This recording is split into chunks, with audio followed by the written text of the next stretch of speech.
سیګار وایي د ملي اردو د 500 میلیونو ډالرو الوتکې په 40,000 ډالرو په کابل پلورل شوې دي. د کابل حکومت د ملي اردو لپاره په 500 میلیونو ډالرو 10 الوتکې پیرل شوې وي چې د څو کالو په تیریدو ترې 14 الوتکې د کابل په بیه په 40,000 ډالرو پلورل شوې دي. د افغانستان لپاره د امریکایي مرستو د څار او پلټنې ادارې سیګار د ملي اردو لپاره د پیرل شوو الوتکو د کابل کېدو په اړه په خپاره کړي راپور کې دا څرګندونې کړي دي. د سیګار د راپور له مخې د امریکایي ولس په مالیو د الوتکې له ایټالیې هېواد څخه پیرل شوې وي. د سیګار مشر جان ایبسوبکو ویلي د افغانستان بیا رغونې په پروژو کې 2.4 میلیارد ډالرو پروژې ویجاړې شوې دي. په راپور کې راغلي چې د امریکا د عدلیې وزارت د 2020 میلادي کال په می میاشت کې یو اعلامیه کې ویلي وو چې د جی 222 الوتکو د پروژې ناکامۍ په اړه به هیڅ ډول پوځي او ملکي دوسیه نه څېړل کیږي او نه به هم د پروژې د ناکامۍ له امله چاته سزا ورکول کیږي. سیګار وایي د 504 میلیونو او 90 لکو ډالرو په ارزښت 10 ترمیم شوې الوتکې د ایټالیې هېواد له لوري د افغان هوایي ځواک لپاره پیرل شوې وي.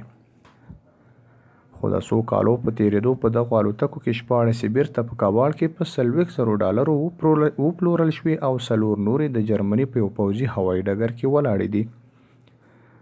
راپور زیاتوي چې په 2016 کې د امریکایي هوایي ځواک قومندان د افغانستان پوځ لپاره د یو شمېر الوتکو د اړتیا پوره کولو طرحه وړاندې کړه. په 2008 کې د دې الوتکو د پیرلو قرارداد یوې امریکایي کمپنۍ ته ورکړل شو.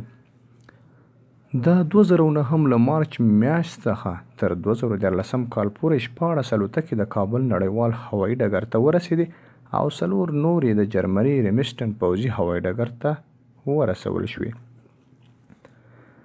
د الوتکو پیلوټانو او ترمیم کوونکو ډېر ژر په دې اړه شکایتونه پیل کړل او اندېښنې ښکاره کړې چې په دې الوتکو کې داسې ستونزې او کمزورۍ شته چې د امنیتي ستونزو لامل کیدای شي.